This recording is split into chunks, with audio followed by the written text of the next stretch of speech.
do Evangelho de Jesus Cristo, segundo Marcos.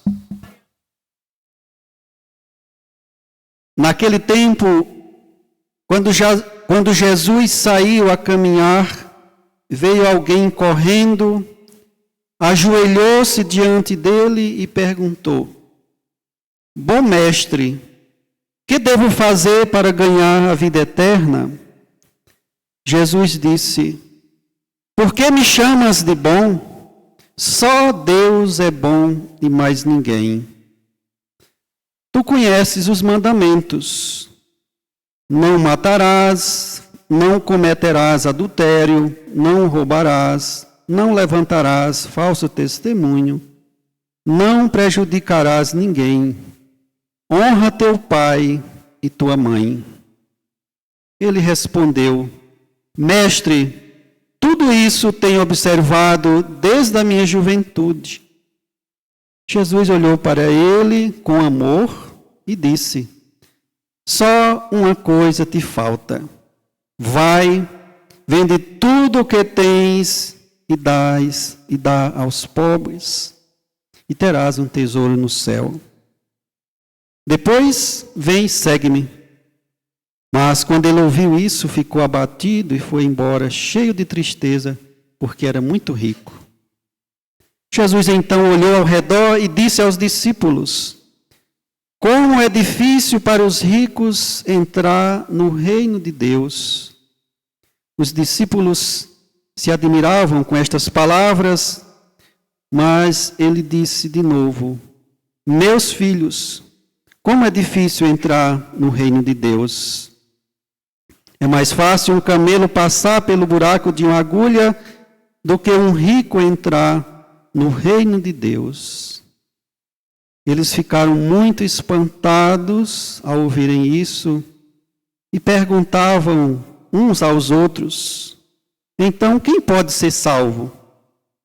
Jesus olhou para eles e disse: Para os homens isso é impossível, mas não para Deus. Para Deus tudo é possível. Pedro então começou a dizer-lhe: Eis que nós deixamos tudo e te seguimos. Respondeu Jesus: Em verdade vos digo, quem tiver deixado casa, irmãos, irmãs, mãe, pai, filhos, campos, por causa de mim e do Evangelho, receberá 100 vezes mais agora, durante esta vida. Casa, irmãos, irmãs, mães, filhos e campos, com perseguições, e no mundo futuro, a vida eterna. Palavra da salvação.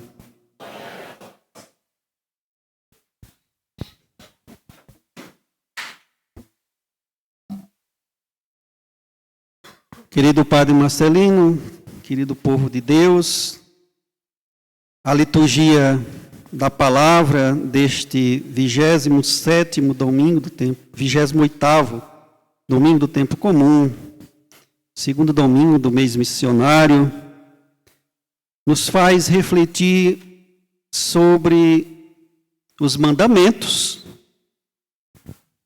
sobre a nossa experiência de desprendimento e de caridade diante do que Jesus nos chama, nos leva a refletir sobre as perseguições, sobre, mesmo seguindo Jesus, a gente não está imune, livre das perseguições.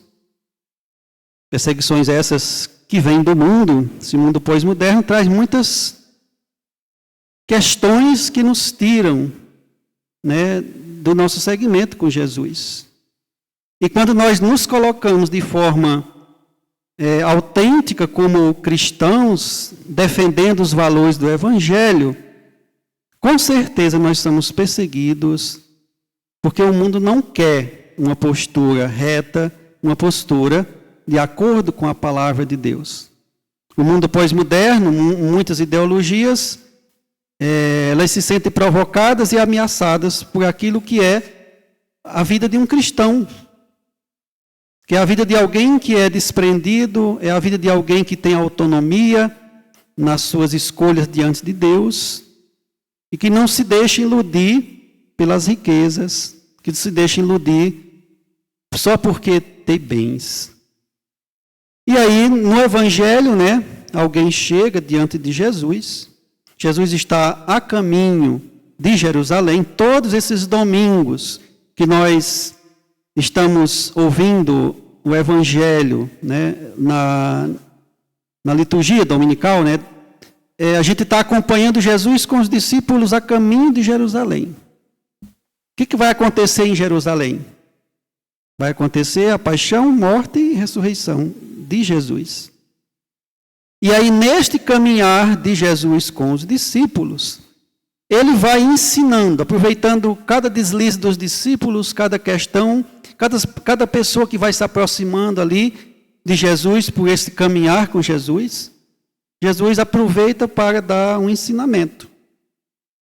Como nós, cada missa que a gente vem é Jesus sentando com a gente para nos ensinar. É Jesus se colocando com amor, como ele se colocou para aquela pessoa, para nos corrigir, para nos instruir.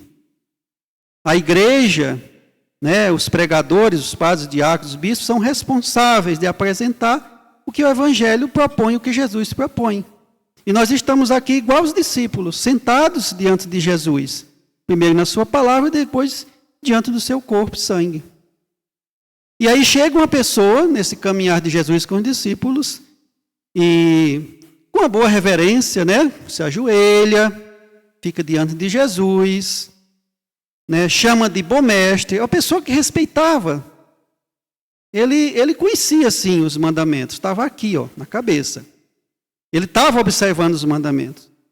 Como é que eu falei para os jovens, né, para as pessoas que lá na pregação, os crismando. Enquanto a palavra, enquanto os ensinamentos de Deus estiver só na nossa cabeça, só na nossa consciência, ainda é pouco.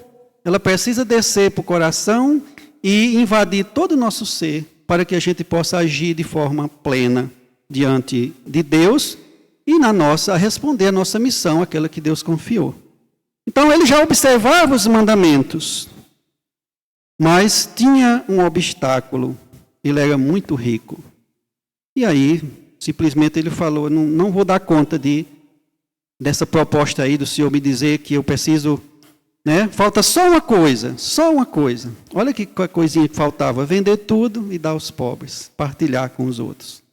Aí a gente às vezes recua, né? Não, se for assim, a gente não vai dar certo, não será possível, porque muitas vezes nós somos um pouco esse tipo de pessoa, que quer só a devoção, a oração, o louvor, mas na hora que Deus cobra um pouco demais, né, a gente, no nosso coração, no nosso íntimo, a gente recua um pouquinho. A gente não quer se arriscar. Bate muito naquilo que o padre Marcelino vem nos dizendo, né, ultimamente, referente à campanha. Ter capacidade de, mesmo ser pobre, doar. Porque a questão aqui não era a riqueza só.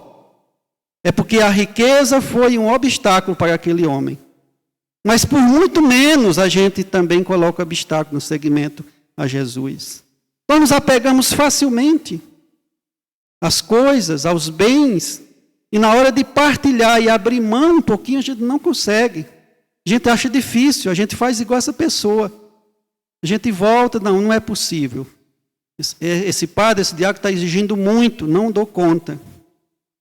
E aquela pessoa, na verdade, foi sincera.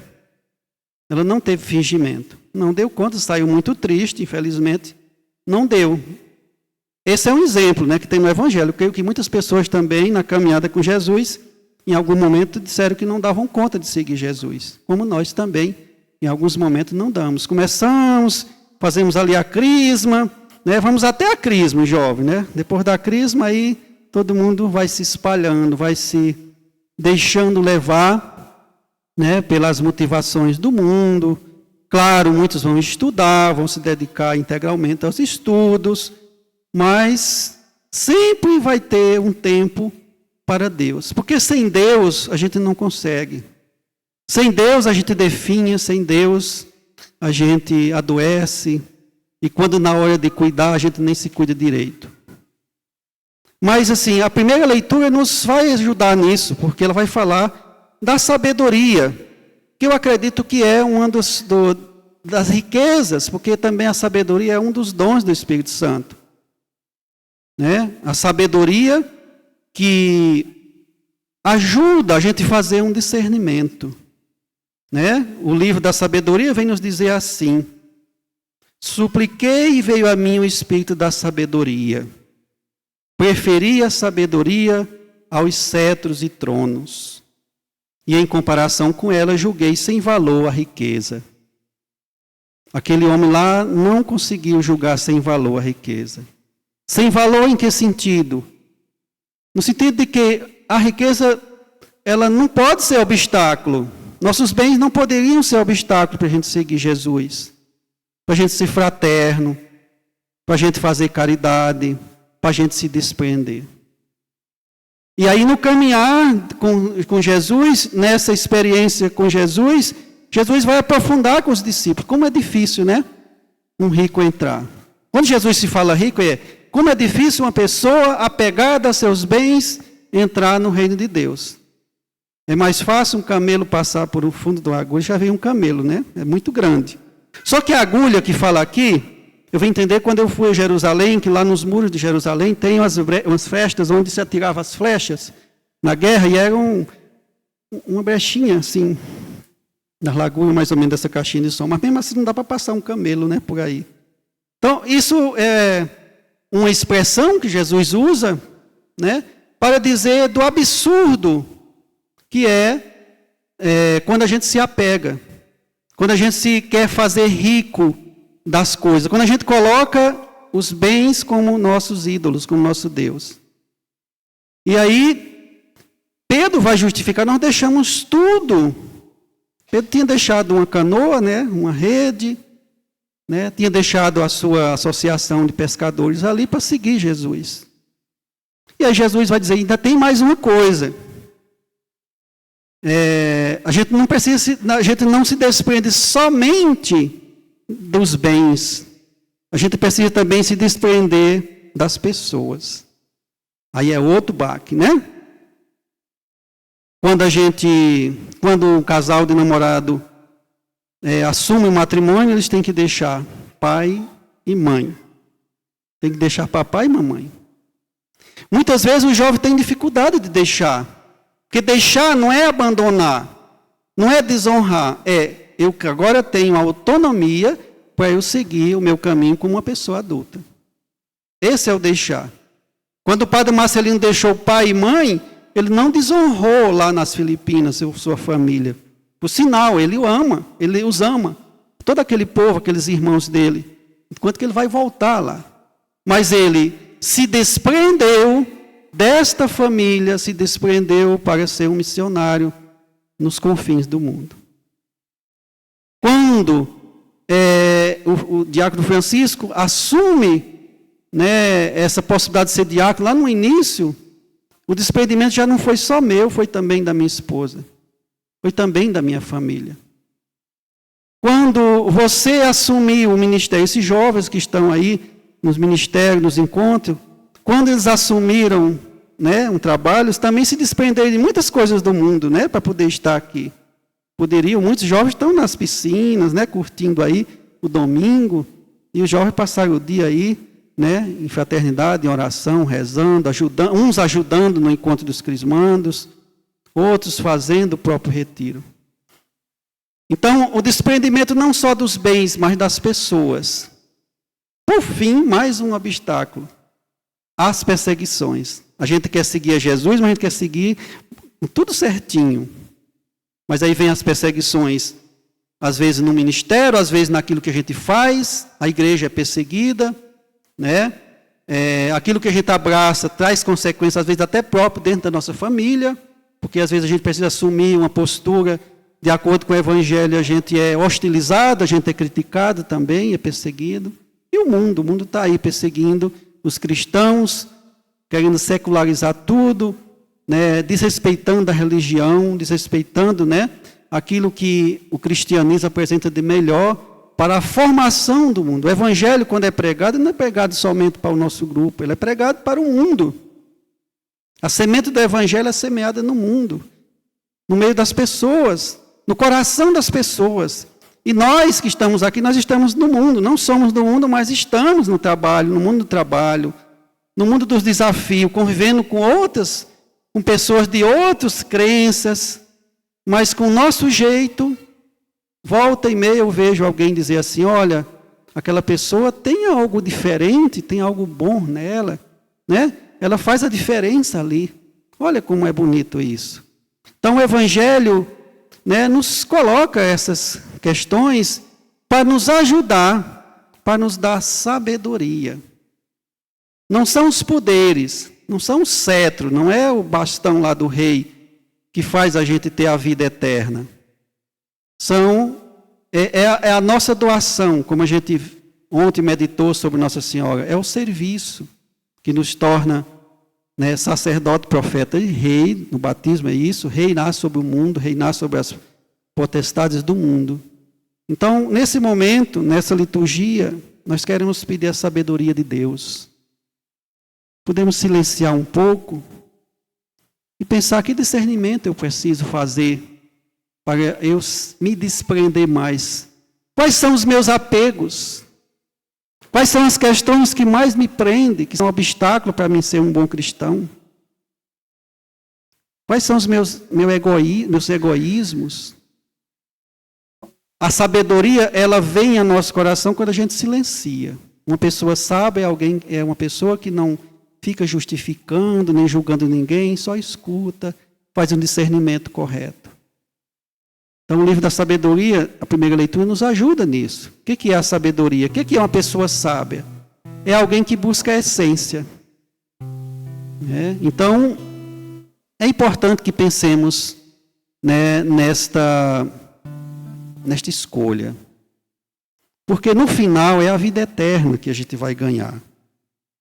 Nós vamos ganhar, se fizermos desprendimento, receberá 100 vezes mais agora. Olha o que o Evangelho diz agora, na nossa vida. Durante esta vida, casa, irmãos, irmãs, depois que tornei diácono, ganhei um monte de irmãos e de irmãs, né? Também da comunidade. Agora, com perseguições. E no mundo futuro, o quê? O que a gente ganha? A vida eterna. Então, que a nossa sabedoria de aprofundar em nosso ser, em nosso coração, que essa sabedoria que vem do Espírito Santo, que nos ilumina, nos ajude a fazer um bom discernimento e nos abrir a caridade, e nos abrir aquilo que é melhor para a nossa vida e também para o outro. E que no momento das perseguições a gente saiba acolher aquilo que também nos faz sofrer e entender o que é que esse sofrimento me traz, e por que esse sofrimento está na minha vida, o que é que esse sofrimento ajuda no meu processo de santificação. Vamos silenciar um momentinho e pedir a Deus exatamente esta iluminação da sabedoria que vem de Deus.